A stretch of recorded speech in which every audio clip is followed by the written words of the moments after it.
패션쇼의 막이 내렸을 때 화려한 조명 아래에는 더 이상 박수도 함성도 남지 않았다. 빈 무대 뒤편 어둠 속에서 한 여자가 조용히 서 있었다. 진짜 주영채였다. 그녀는 무대 위에서 환히 웃는 차정원을 바라보았다. 정원은 모두에게 건양가의 예비 며느리로 소개되었고 그 웃음은 자신감으로 빛났다. 하지만 그 미소를 바라보는 영채의 눈은 냉담했다. 그 자리는 내 자리였어. 그녀는 낮게 중얼거리고 화면 속 정원의 얼굴을 휴대폰에 담았다. 그 한 장의 사진으로 모든 복수를 시작할 생각이었다. 그 시각 공난숙의 집 지하 비밀방에서는 다른 전쟁이 벌어지고 있었다. 박경신이 고개를 숙인 채 앉아 있었다. 난숙은 의자에 앉지도 않았다. 탁자 위로 서류를 내던지며 소리쳤다. 이 계자씨가 내가 감히 내 앞에서 건양 이름을 더럽혀? 경신은 아무 말도 하지 못했다. 너 같은 하급 모델이 무슨 배짱으로 내 판을 흔드냐. 내가 뭘 믿고 설치는지 몰라도 내 입이 열리는 순간 넌 끝장이야. 난숙의 목소리는 서늘하게 떨렸지만 분노가 가득했다. 경신은 입술을 깨물며 말했다. 회장님 입 닥쳐. 내 변명 따윈 듣고 싶지 않아. 내가 만든 그 더러운 소문 때문에 내 딸 인생이 걸려 있어. 넌 지금 내 눈앞에 있는 게 아니라 무덤 앞에 서 있는 거야. 경신은 몸을 떨었다. 그녀는 다시 말을 꺼내려 했지만 난숙은 손바닥으로 탁자를 3개 내리쳤다. 한 번만 더 입 열면 그 혀를 뽑아버릴 테니까 조심해. 그때 난숙의 전화가 진동했다. 공셰프 준비는 끝났습니다. 그 문자를 보고 난숙은 짧게 웃었다. 좋아. 내가 아무리 살아있어도 난 널 묻을 방법을 알아.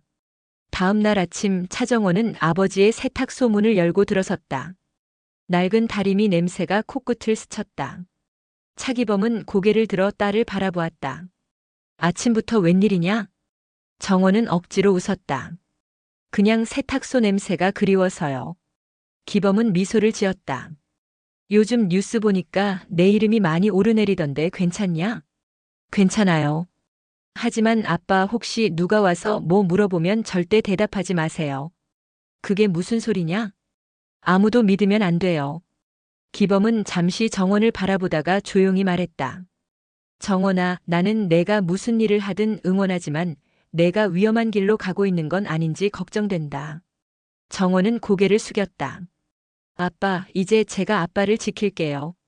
세상은 아빠를 잊었지만 전 절대 안 잊어요. 기범은 그 말에 미소를 지었지만 그 미소 속에는 불안이 섞여 있었다. 그날 오후 검은 정장을 입은 여자가 세탁소로 들어왔다. 공난숙의 비서였다. 비서는 말없이 봉투를 내밀었다. 회장님께서 전하셨습니다. 기범은 봉투를 열어보았다. 건양그룹 사회공헌 사업 참여 제안서였다. 하지만 정원은 그게 단순한 제안이 아니라 감시의 시작이라는 걸 직감했다. 비서가 돌아간 뒤 정원은 종이를 낚아채듯 가져갔다. 이건 버려요. 이런 거 함정이에요. 정원아, 왜 이렇게 예민하냐? 아빠, 그 여자가 어떤 사람인지 몰라요. 건양 이름으로 다 사람을 묶어요. 기범은 말없이 딸을 바라보다가 고개를 끄덕였다. 그래. 그럼 내가 하는 대로 하자. 정원은 찢어진 서류 조각을 손에 쥐며 속삭였다. 저 사람은 나도 아빠도 가만두지 않을 거야. 한혜라는 여전히 병원 침대에 누워 있었다. 계단에서 굴러떨어져 다리에 금이 갔지만 표정은 담담했다. 주치의가 다리를 살피며 말했다. 2달 정도면 걸을 수 있을 겁니다. 혜라는 고개를 끄덕였다. 그럼 2달 안에 모든 걸 정리해야겠네요. 그녀는 비서를 불러 조용히 말했다. 정원이라는 아이 처음부터 다시 조사해요. 학교, 가족, 친구 다. 그 아이에 대한 거짓이 하나라도 있으면 찾아내. 비서는 고개를 숙였다. 혜라는 침대 옆에 놓인 휴대폰을 바라보았다. 정원과 세훈이 함께 찍힌 기사가 화면에 떠 있었다. 너무 완벽할수록 더 의심스러운 법이지. 그녀는 그렇게 중얼거렸다. 공셰프는 주방에서 묵묵히 칼을 닦고 있었다. 손등에는 깊게 패인 상처가 남아 있었다. 그는 그날 일을 떠올렸다. 난숙의 남편이 죽던 날 그는 현장에 있었다. 회장님이 시키는 대로만 했습니다. 그 말이 지금까지 그의 가슴을 짓눌렀다. 공난숙이 들어왔다. 셰프, 오늘 저녁엔 특별 메뉴야. 긴장하라고. 공 셰프는 대답하지 않았다. 왜 불만 있어? 아닙니다. 그날 일은 잊지 않았겠지? 공 셰프의 손이 멈췄다. 전 그냥 시킨 대로 했을 뿐입니다. 그래, 내가 증거를 정리해줬지. 덕분에 세상은 그 사람을 범인으로 기억했잖아. 공 셰프의 얼굴이 굳었다. 회장님, 그건 진실이 아니었습니다. 진실이 뭐가 중요해? 세상이 믿는 게 진실이지. 난숙은 코웃음을 쳤다. 그녀의 발소리가 멀어지고 나서야 공 셰프는 칼을 내려놓았다. 진실을 세탁하면 언젠간 그 얼룩이 다시 떠오르는 법이지. 밤이 깊어갈 무렵 호텔 라운지 한쪽에 주영채가 앉아 있었다. 그 앞에 박경신이 들어섰다. 경신은 의자에 앉자마자 고개를 숙였다. 영채야, 미안하다. 미안하다고? 내가 한 짓이 미안으로 끝날 줄 알았어? 그땐 나도 어쩔 수 없었어. 어쩔 수 없었어? 그 말이 제일 역겨워. 영채는 가방에서 사진 몇 장을 꺼냈다. 이거 봐. 내가 흘린 루머 경로야. 아이디 접속 시간 전부 내 이름으로 돼 있어. 내 손으로 나를 팔았더라. 경신은 고개를 들지 못했다. 다시는 내 이름 입에 올리지 마. 그리고 내 앞에 나타나면 그땐 진짜 끝내버릴 거야. 영채는 그렇게 말하고 자리를 떠났다. 밤이 되자 차정원은 세탁소 불을 끄고 의자에 앉았다. 기범은 늦게까지 셔츠를 다리며 말했다. 넌 너무 세상 걱정을 많이 한다. 정원은 조용히 말했다. 아빠, 거짓말로 시작된 건 결국 무너질 거예요. 저는 그걸 막고 싶어요. 기범은 잠시 딸을 바라보다가 말했다. 너무 깊이 빠지지 마라. 사람의 욕심은 끝이 없다. 정원은 고개를 끄덕였다. 알아요. 하지만 이번엔 물러서지 않을 거예요. 그날 밤 공 셰프는 난숙의 창고에서 오래된 상자를 꺼냈다. 테이프 하나를 재생하자 낮은 남자의 목소리가 흘러나왔다. 확인했습니다. 흔적은 세탁했고 이름은 차기범으로. 공 셰프는 멈춰섰다. 그 목소리는 분명 그의 것이었다. 이건 내가 만든 거였군. 그는 고개를 숙였다. 이젠 다시는 덮지 않겠다. 공난숙은 창가에 서서 술잔을 들었다. 유리창에 비친 얼굴엔 승리의 미소가 번졌다. 박경신 같은 쓰레기는 끝났고 이제 남은 건 정원뿐이야. 그녀는 낮게 웃었다. 가짜가 진짜 노릇하는 꼴은 오래 못 가. 세상이 얼마나 무서운지 보여줄 차례지.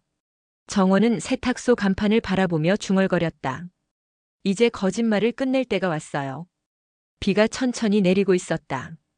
다음 날 아침 차정원은 아버지의 세탁소 문을 열고 들어섰다. 낡은 다리미 냄새가 코끝을 스쳤다. 차기범은 고개를 들어 딸을 바라보았다.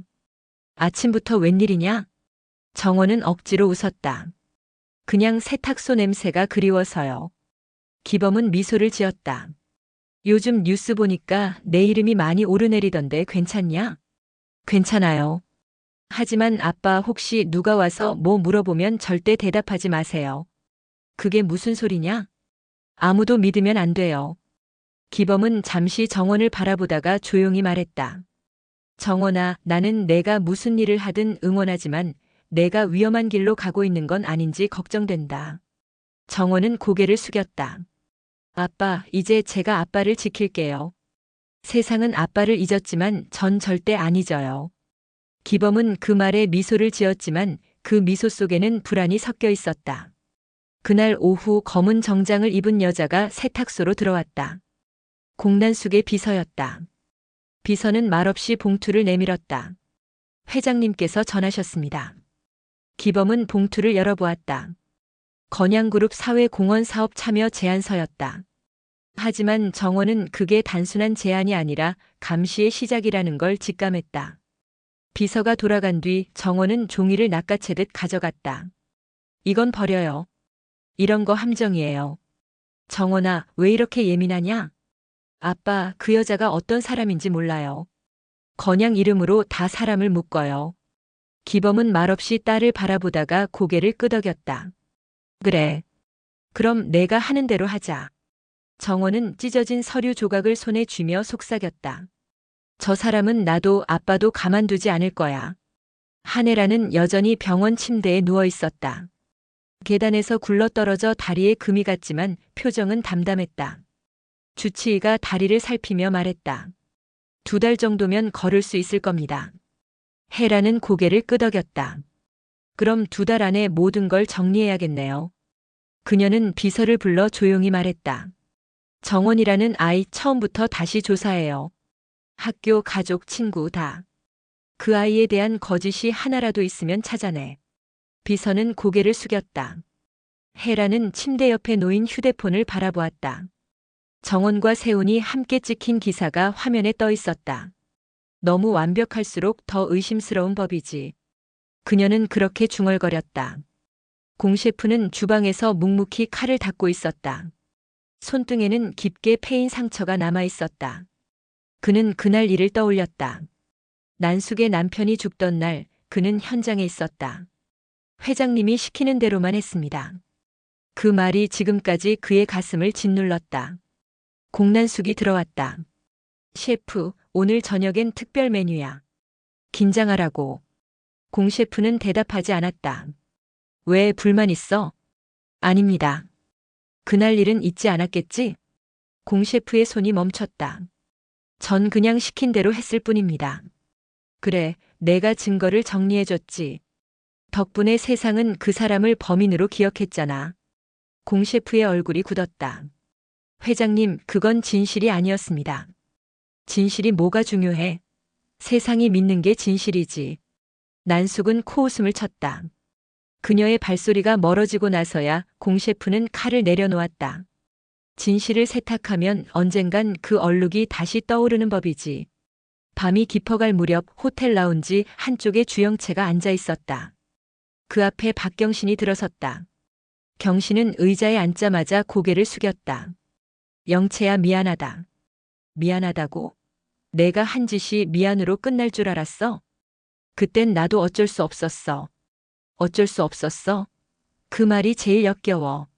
영채는 가방에서 사진 몇 장을 꺼냈다. 이거 봐. 내가 흘린 루머 경로야. 아이디, 접속 시간 전부 내 이름으로 돼 있어. 내 손으로 나를 팔았더라. 경신은 고개를 들지 못했다. 다시는 내 이름 입에 올리지 마. 그리고 내 앞에 나타나면 그땐 진짜 끝내버릴 거야. 영채는 그렇게 말하고 자리를 떠났다. 밤이 되자 차정원은 세탁소 불을 끄고 의자에 앉았다. 기범은 늦게까지 셔츠를 다리며 말했다. 넌 너무 세상 걱정을 많이 한다. 정원은 조용히 말했다. 아빠, 거짓말로 시작된 건 결국 무너질 거예요. 저는 그걸 막고 싶어요. 기범은 잠시 딸을 바라보다가 말했다. 너무 깊이 빠지지 마라. 사람의 욕심은 끝이 없다. 정원은 고개를 끄덕였다. 알아요. 하지만 이번엔 물러서지 않을 거예요. 그날 밤 공 셰프는 난숙의 창고에서 오래된 상자를 꺼냈다. 테이프 하나를 재생하자 낮은 남자의 목소리가 흘러나왔다. 확인했습니다. 흔적은 세탁했고 이름은 차기범으로. 공 셰프는 멈춰섰다. 그 목소리는 분명 그의 것이었다. 이건 내가 만든 거였군. 그는 고개를 숙였다. 이젠 다시는 덮지 않겠다. 공난숙은 창가에 서서 술잔을 들었다. 유리창에 비친 얼굴엔 승리의 미소가 번졌다. 박경신 같은 쓰레기는 끝났고 이제 남은 건 정원뿐이야. 그녀는 낮게 웃었다. 가짜가 진짜 노릇하는 꼴은 오래 못 가. 세상이 얼마나 무서운지 보여줄 차례지. 정원은 세탁소 간판을 바라보며 중얼거렸다. 이제 거짓말을 끝낼 때가 왔어요. 비가 천천히 내리고 있었다. 아침이 밝자마자 더 크라운 캐피털 로비는 소란스러워졌다. 밤새 올라온 기사들이 포털 상단을 채우고 있었고 전화는 쉬지 않고 울렸다. 건양가 예비 며느리의 정체, 진짜 주영채의 귀국설, 모델 박경신과 과거 관계 같은 제목이 줄지어 올라왔다. 공난숙은 회의실로 들어오면서 굳은 표정부터 정리했다. 얼굴이 평온해 보일수록 상대는 자신감을 잃는다는 걸 누구보다 잘 아는 사람이었다.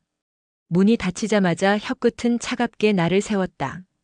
쓸데없는 기사 한 줄이라도 더 올라오면 책임자는 전부 잘라. 그리고 박경신 그 인간 동선부터 막아. 숨 못 쉬게 만들어. 잠시 후 비서가 조심스레 문을 열었다. 그 사람이 로비에 와 있습니다. 난숙은 짧게 코웃음을 쳤다. 올 때가 됐지. 데리고 들어와. 문이 다시 열리고 박경신이 고개를 숙인 채 들어섰다. 난숙은 의자를 권하지도 않았다.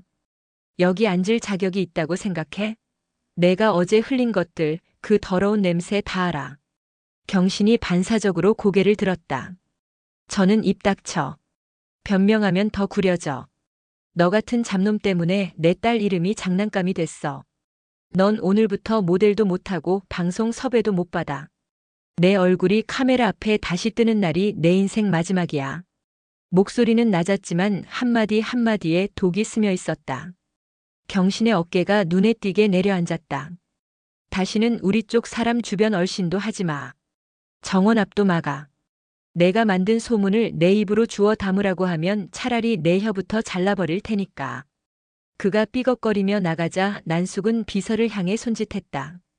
저 인간 통화 기록, 출입 기록, 카드 사용까지 모조리 가져와. 엮을 게 있으면 죄목을 만들고 없으면 만들어. 비서는 순간 숨을 삼켰지만 아무 말도 하지 않았다. 난숙은 한숨도 쉬지 않았다. 그리고 주영채. 그 아이가 어제 호텔 라운지에서 누구를 만났는지 추적해. 내 허락 없이 제멋대로 움직이는 순간부터 딸이 아니라 변수야. 한편 차정원은 세탁소 구석에 놓인 낡은 의자에 앉아 기사들을 차례로 넘겨보았다. 문장 하나하나가 가슴을 콕콕 찔렀다. 이건 누가 원하는 그림일까? 스스로에게 질문을 던지자 답은 오래 걸리지 않았다. 주영채가 판을 키우고 공난숙이 틀을 고정하고 박경신이 기름을 붓는다. 정원은 휴대폰을 들어 주하늘에게 연락했다. 어젯밤 이야기 정리해봐요. 공 셰프가 열쇠를 쥐고 있어요. 하늘의 목소리는 여전히 낮고 간결했다. 오늘 오후 5시 세탁소 뒷골목 카페에서 잠깐 봅시다. 녹취 파일 일부를 추출했어요. 확인해드리죠. 정원은 전화를 끊고 계산대 옆 물티슈를 꺼냈다. 다리 밑판에 남은 누런 자국을 천천히 닦아냈다. 아버지의 손때와 삶의 시간들이 고르게 묻어있던 흔적이었다. 차기범은 묵묵히 셔츠를 개다가 시선을 들어 딸을 살펴보았다. 너 얼굴이 더 야위었다. 정원은 괜찮다고 말하려다가 입술을 다물었다. 괜찮다는 말은 쉽게 끊어지는 약속처럼 느껴졌다. 아빠, 오늘 저녁엔 집에 좀 일찍 들어가세요. 다리 아프시면 저한테 연락하시고요. 기범은 고개를 끄덕였다. 알았다. 너는 너무 무리하지 말고. 오후가 되자 한혜라는 병실 커튼을 조금 젖히고 바깥빛을 받았다. 환자복 위로 가디건을 걸친 모습이 깔끔했다. 비서가 태블릿을 들고 들어오자 혜라는 손짓으로 자리에 앉으라고 표시했다. 어제 부탁한 자료는요? 수집 중입니다. 과거 학교 생활기록부는 열람 동의가 필요해서 우회 절차를 진행하고 있습니다. 그리고 주영채는 호텔 라운지에서 박경신을 만난 정황이 포착됐습니다. 혜라는 눈을 가늘게 떴다. 둘이 다시 거래를? 확인 중입니다. 거래든 결별이든 상관없어요. 중요한 건 정원과 세훈이에요. 이 아이들이 흔들리면 건양도 흔들립니다. 말은 담백했지만 시선은 흔들리지 않았다. 혜라는 듣는 귀가 좋았고 냄새 맡는 감이 정확한 사람이었다. 거짓과 진실이 한 숟갈씩 섞인 수프에서 어떤 조미가 과한지 가려내는 능력, 그게 그녀의 무기였다. 약속한 시간이 가까워지자 정원은 세탁소 문을 잠시 걸어두고 뒷골목 카페로 향했다. 커피 향이 약하게 감돌았다. 주하늘은 창가 구석에 앉아 있었고 노트북 화면에는 웨이브처럼 들쭉날쭉한 파형이 떠 있었다. 어제 공 셰프가 건넨 테이프 일부를 디지털로 변환했어요. 상태가 좋진 않지만 핵심은 살아있습니다. 하늘이 이어폰을 건네자 정원은 심호흡을 하고 귀에 꽂았다. 잡음 사이로 남자의 목소리가 들렸다. 확인했습니다. 흔적은 세탁했고 이름은 차기범으로. 문장 하나가 지나가고도 잠시 아무 말이 나오지 않았다. 정원은 이어폰을 천천히 빼냈다. 이 목소리 공 셰프가 맞다고 확신하나요? 밤샘으로 대조했어요. 신원 특정까지는 어렵더라도 동일 화자 가능성이 높습니다. 그리고 이 문장이 기록된 시각이 문제예요. 사건 당일 밤과 거의 맞물립니다. 정원은 종이컵을 두 손으로 감쌌다. 이걸 들고 정면으로 치고 들어갈 수도 있겠죠. 하지만 증거 하나로 모든 걸 뒤집을 순 없어요. 더 필요합니다. 하늘이 고개를 끄덕였다. 그래서 공 셰프를 지켜야 합니다. 그가 사라지면 이건 흔적만 남는 소문이 돼요. 그 시각 공 셰프는 장바구니를 들고 시장 골목을 걸었다. 새벽에 내린 비가 아직 마르지 않아 바닥은 촉촉했고 생선 가게 앞 얼음물에서 서늘한 공기가 피어올랐다. 그는 신선한 채소를 고르며 한참을 망설였다. 일터에서 쓰던 칼을 떠올리면 손이 자주 멈췄고 멈춘 손을 다시 움직이는데 오래 걸렸다. 휴대폰이 진동했다. 발신자는 공난숙. 오늘 저녁 별관 주방으로 바로 들어와. 쓸데없는 데 들르지 말고. 알겠습니다. 전화가 끊긴 뒤에도 그는 한참 휴대폰 화면을 내려다보았다. 화면 속에는 저장해 두지 않은 번호 하나가 위쪽에 걸려 있었다. 오전에 걸려왔던 낯선 번호였다. 셰프님, 어제 파일 잘 받았습니다. 복사본도 곧 전달하죠. 기계음 같은 문장이 짧게 떠올랐다가 사라졌다. 그가 번호를 지우지 못하고 주머니 속에 넣었을 때 골목 끝에 서 있던 검은 그림자가 아주 잠깐 움직였다. 그는 고개를 돌려 살폈지만 이미 아무도 없었다. 저녁 더 크라운 별관 주방은 평소처럼 정돈되어 있었다. 스테인리스 작업대는 깨끗했고 냄비는 제자리를 차지하고 있었다. 공 셰프는 손을 씻고 하얀 행주로 물기를 닦았다. 잘 세워둔 칼을 한 번, 두 번씩 들어 무게를 가늠했다. 그때 조용히 문이 열리고 누군가가 안으로 들었다. 셰프 회장님이 잠시 늦으신답니다. 그 사이 재료 점검부터 하시죠. 익숙하지 않은 목소리였다. 새로 들어온 조리 인턴이라고 소개됐던 청년이었는데 어딘가 어색한 웃음을 입가에 걸고 있었다. 공 셰프는 고개만 끄덕이고 냉장고 문을 열었다. 신선도가 괜찮았다. 문을 닫으려는 순간 인턴의 시선이 작업대 아래로 스치고 지나갔다. 거기엔 그가 늘 지니고 다니던 낡은 상자가 놓여 있었다. 그건 뭐예요? 오래된 레시피. 인턴은 의외로 더 묻지 않았다. 그러나 그의 눈동자는 상자에 한 번 더 박혔다가 떨어졌다. 밤 9시가 가까워질수록 도시는 차분해졌지만 호텔 라운지의 공기는 묘하게 달아올랐다. 주영채는 창가 테이블에서 와인잔을 천천히 돌렸다. 정장을 잘 차려입은 남자가 조심스럽게 다가왔다. 어제 부탁하신 건 처리했습니다. 계정 라우팅과 접속 기록이 보도 자료 형태로 정리돼 있습니다. 영채는 잔을 내려놓았다.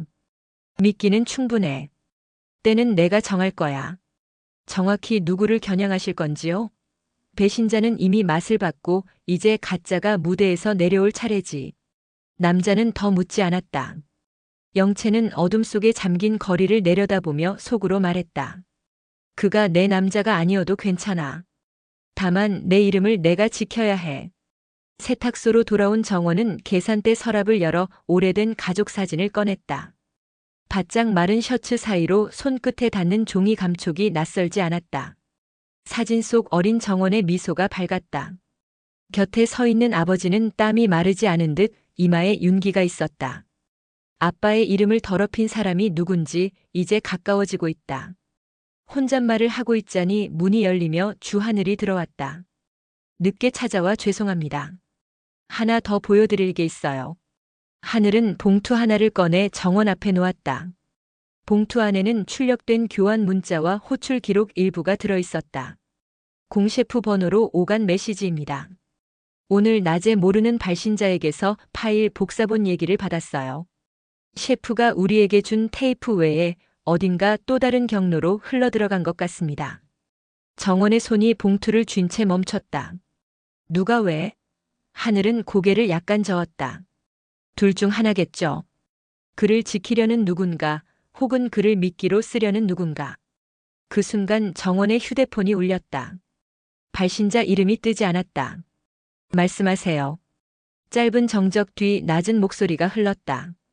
그 파일 한 곳 더 맡겨두셨죠? 잘하셨습니다. 오늘 밤은 밖에 계세요. 셰프님 쪽에 손이 갈 수 있습니다. 통화는 바로 끊겼다. 하늘은 즉시 경찰 라인의 지인을 떠올렸지만 정원은 손을 들어 막았다. 공식 루트를 타면 더 빨리 센대요. 먼저 그 사람을 찾죠. 둘은 눈을 맞췄다. 말이 길 필요는 없었다. 밤 10시를 조금 넘긴 시각, 별관 주방의 불이 하나씩 꺼졌다. 공 셰프는 마지막 행주를 짜고 수도꼭지를 잠갔다. 문을 나서려는 순간 몸이 순간적으로 굳었다. 복도 끝에 서 있는 그림자 하나가 미동도 없이 서 있었다. 누구죠? 대답은 없었다. 몇 걸음 더 다가서자 그림자가 뒤로 물러났다. 공 셰프는 한 손으로 상자를 움켜쥐고 다른 손으로 휴대폰을 더듬었다. 그때 뒤에서 낮고 무딘 바람소리 같은 것이 등 쪽을 스쳤다. 어깨가 휘청였고 손에서 상자가 미끄러졌다. 낡은 테이프가 바닥에 떨어져 짧은 소리를 냈다. 그는 반사적으로 몸을 돌렸지만 이미 아무도 보이지 않았다. 복도 끝 비상문이 살짝 흔들렸다가 멈췄다. 정원과 하늘이 별관 근처에 도착했을 때 경비는 평소처럼 태연해 보였다. 이 시간엔 출입이 어렵습니다. 하늘은 신분을 밝히지 않았고 정원은 굳이 통성명을 하지 않았다. 돌아선 뒤 건물 측면으로 난 좁은 통로를 택했다. 재활용 수거함과 가스 배관 사이로 비집고 들어가자 주방 뒤쪽 환기구가 보였다. 그 아래로 작은 상자 하나가 엎어진 채 놓여 있었다. 정원은 숨을 깊게 들이마셨다. 상자 안은 비어 있었다. 누가 먼저 가져갔어요? 하늘이 주위를 훑으며 말했다. 여기 긁힌 자국. 금속이 긁힌 흔적이 새로웠다. 누군가가 급하게 무언가를 빼낸 후 발로 차듯 밀어냈다는 표시였다. 그때 정원의 휴대폰이 다시 울렸다. 이번에도 발신자는 표시되지 않았다. 늦었네요. 목소리는 어두웠지만 분명했다. 원본은 이곳에 없어요. 하지만 당신이 가진 복사본, 그게 관건이죠. 내일 정오까지 나한테 넘겨요. 아니면 당신 아버지 세탁소가 조용하지 못할 겁니다. 통화는 세 번째 말 없이 끊겼다. 정원은 한 걸음도 움직이지 못했다. 하늘이 조심스레 물었다. 협박인가요? 네. 그리고 목표가 확실해졌어요. 공 셰프가 아니라 아버지. 하늘은 즉시 결정했다. 오늘 밤 세탁소 앞은 제가 지키겠습니다. 당신은 그 파일을 복사해서 두 조로 나누세요. 하나는 제 쪽, 하나는 당신 쪽. 동시에 두 군데가 움직이면 상대가 계산을 틀 겁니다. 정원은 고개를 끄덕였지만 눈빛은 더욱 단단해졌다. 이 전화를 한 사람이 누구든 내일 정오 전에 내가 먼저 움직일 거예요. 한편 병실의 불이 꺼진 뒤에도 한혜라는 잠들지 못했다. 창밖으로 비가 가늘게 내리고 있었다. 그녀는 스마트폰 화면을 오랫동안 보다가 조용히 사진첩을 열었다. 오래전 찍힌 사진 한 장이 떴다. 작은 아이가 베이지색 코트를 걸치고 환하게 웃고 있었다. 손끝이 화면을 어루만졌다. 수아, 내가 살았든 내가 다른 이름으로 살든 엄마가 먼저 찾아갈게. 속삭임은 아주 작았지만 의지는 단단했다. 그녀는 다음 날 오전으로 일정을 잡았다. 걷지 못하면 휠체어라도 타고 가면 된다. 그녀가 중얼거리는 목소리를 간호사가 스치듯 들었으나 무슨 뜻인지 묻지 않았다. 밤 11시가 넘어 세탁소 앞에 도착한 주하늘은 가게 유리문에 등을 대고 섰다. 비가 그쳤고 길바닥에 흩어진 불빛들이 길게 늘어져 반짝였다. 그는 포켓에서 작은 메모를 꺼내 차기범 사회공헌 서류동의 강요 정황이라고 쓰고 비껴 쓴 글씨를 다시 한번 살폈다. 새엄마 방식은 늘 같았지. 선택처럼 보이게 만들고 사실은 길을 하나만 남기는 것. 그의 혀끝에 씁쓸한 맛이 맴돌았다. 손목에 찬 시계가 자정에 가까워지는 것을 알렸다. 정원은 집으로 돌아오자마자 노트북을 켰다. 테이프에서 추출한 파일을 두 개로 복제해 암호를 각각 달리 걸었다. 하나는 클라우드에 올리고 하나는 휴대용 저장 장치에 넣었다. 저장 장치를 가방 안쪽 시크릿 포켓에 밀어 넣으려는 순간 문 밖에서 아주 미세한 발소리가 스쳤다. 정원은 숨을 멈추고 귀를 기울였다. 발소리는 곧 사라졌다. 창문 너머로 고개를 내밀었지만 계단참은 비어 있었다. 문고리를 한 번 더 확인하고 전등을 끄자 방 안이 고요해졌다. 머릿속에서 문장이 하나 또렷이 떠올랐다. 원본은 전부가 아니다. 움직임이 증거다. 그 미세한 발소리가 어느 쪽으로 갔는지 내일이면 확인할 수 있으리라 믿었다. 정오가 가까워지던 다음 날 더 크라운 캐피털 로비에는 또 다른 소동이 벌어졌다. 익명 계정에서 차기범 사건의 밤이라는 제목의 음성 조각이 업로드됐다는 알림이 터졌다. 녹취 길이는 18초에 불과했지만 문장 하나가 또렷했다. 흔적은 세탁했고 이름은 차기범으로. 사람들의 휴대폰이 동시에 진동하며 웅성거림이 커졌다. 공난숙은 사무실 문을 박차고 나왔다. 누가 올렸어? 트래픽 경로 추적해. 비서는 식은땀을 훔치며 대답했다. 여러 개의 릴레이를 거쳤습니다. 특정이 어렵습니다. 난숙의 목소리가 낮아졌다. 공 셰프는 연락 두절입니다. 그 순간 난숙의 눈빛이 아주 빠르게 흔들렸다. 흔들림은 길지 않았다. 기자들이 오기 전에 라인을 닫아. 그리고 차기범을 찾아. 세탁소 앞에 경찰차가 지나가더니 아무 일도 없다는 듯 사라졌다. 주하늘은 휴대폰으로 간단한 문자를 보냈다. 지금은 이상 없음. 몇 분 뒤 정원에게서 답장이 왔다. 정오 전에 움직입니다. 시계바늘이 11시 58분을 가리킬 때 정원은 고개를 들었다. 가방 속 저장 장치가 가볍게 흔들렸다. 그녀는 문을 열고 한 발을 내딛었다. 그 순간 휴대폰이 울렸다. 발신자 이름은 표시되지 않았다. 파일은 준비됐나요? 낮고 낯선 목소리였다. 정원은 아주 천천히 대답했다. 준비됐습니다. 그런데 조건이 있어요. 내게도 하나 건네주세요. 당신이 누군지 증명할 무언가를. 짧은 침묵 뒤에 목소리가 다시 이어졌다. 그럼 이렇게 하죠. 오늘 건양 쪽에서 누가 먼저 무너지는지 보게 될 겁니다. 그게 내가 누군지 설명해 줄 테니. 통화가 끊어지자 정원은 잠시 허공을 응시했다. 건양 쪽에서 누가 먼저 머릿속에서 이름들이 빠르게 떠올랐다. 공난숙, 한혜라, 진세훈. 그리고 하나 더 공셰프. 점심 12시 정각 포털의 첫 화면이 또 바뀌었다. 건양가 내부 녹취 의혹 확산, 누명 논란 재점화라는 굵은 제목이 올라왔다. 동시에 또 다른 게시물이 올라왔다. 어젯밤 별관 주방에서 폭행 미수 발생 피해자는 행방불명. 기사 속 흐릿한 사진에는 비상문이 반쯤 열린 복도의 끝과 바닥에 굴러떨어진 낡은 상자가 찍혀 있었다. 정원은 멈추지 않고 걸음을 옮겼다. 하늘씨, 저 지금 갑니다. 오늘은 숨지 않겠습니다. 주하늘의 대답은 짧았지만 확고했다. 제가 뒤를 바칩니다. 당신 이름으로 끝내죠. 거짓말은 여기까지.